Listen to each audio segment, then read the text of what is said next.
Welcome to the State of the Union from Brussels. What used to be an extraordinary exception now appears to have become an almost monthly tradition at the European Union headquarters in Brussels.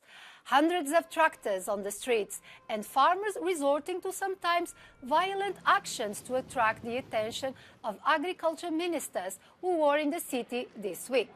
Ministers discussed new measures to respond to farmers' complaints about loss of income, although they have already obtained concessions such as the relaxation of some administrative and environmental rules.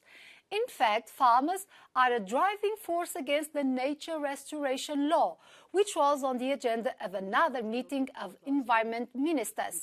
One of them passionately explained that nature and agriculture are two sides of the same coin. Protecting the nature restoration law is one of the best ways of getting income to our farmers. A green climate farm or carbon farming where we get real transparent monitoring of what's happening in our natural systems is what we need, and then to pay our farmers for their real skill in protecting nature as well as providing food. Let's start with that, not abandoning nature restoration as some people seem to be discussing today.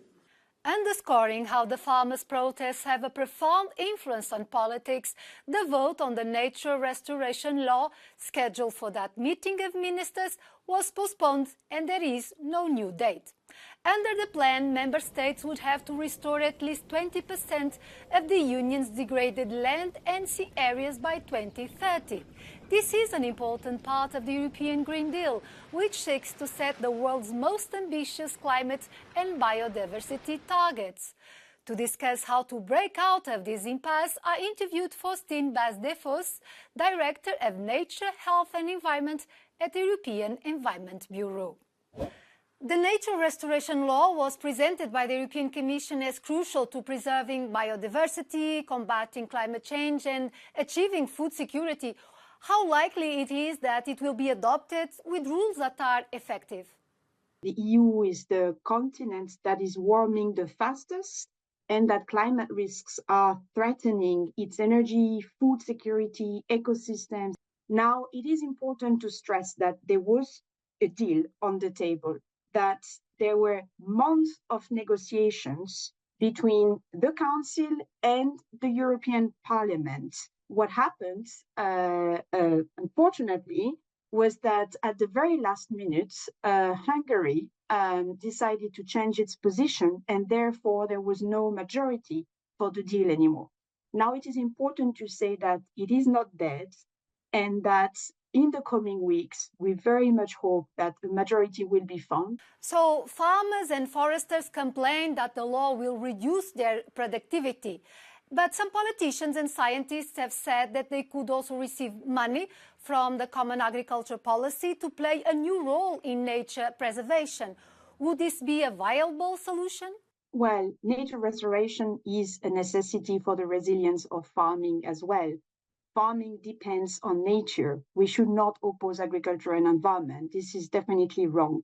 The cap is, more than 30% of the EU budget already. It's over 55 billions of euros that are spent annually in the farm sector, taxpayers' money. The problem with the Common Agricultural Policy today is that it is not a tool for the transition, and that 80% of that 30% of the EU budget goes to 20% of the beneficiaries, and not necessarily the ones who need it the most, and not necessarily the ones who are farming with nature as we speak now.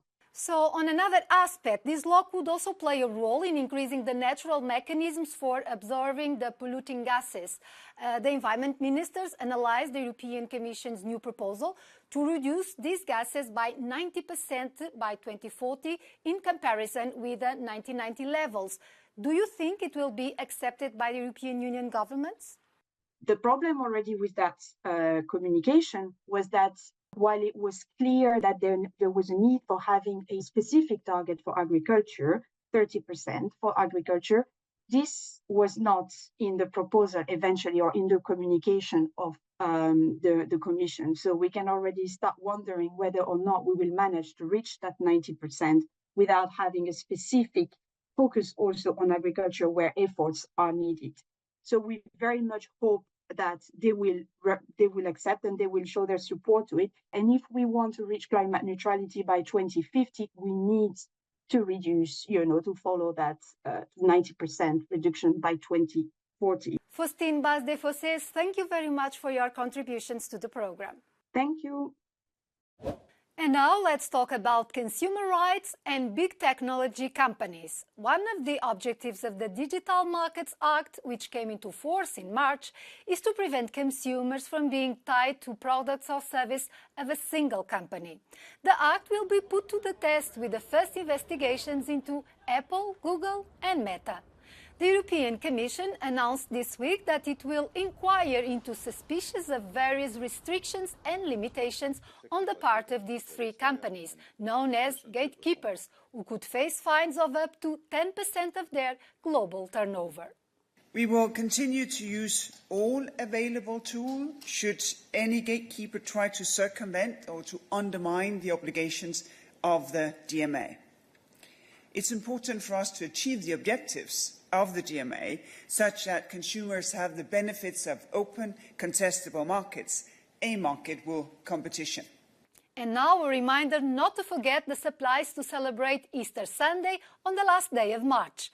Chocolate is often offered in very specific formats, eggs and bunnies. There are many options on the market, but be aware that the price of some popular brands has increased by more than 50% compared to last year.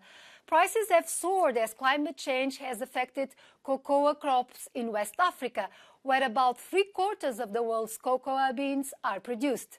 Therefore, chocolate this year may taste slightly bitter this holiday. This concludes our edition. Thank you for watching.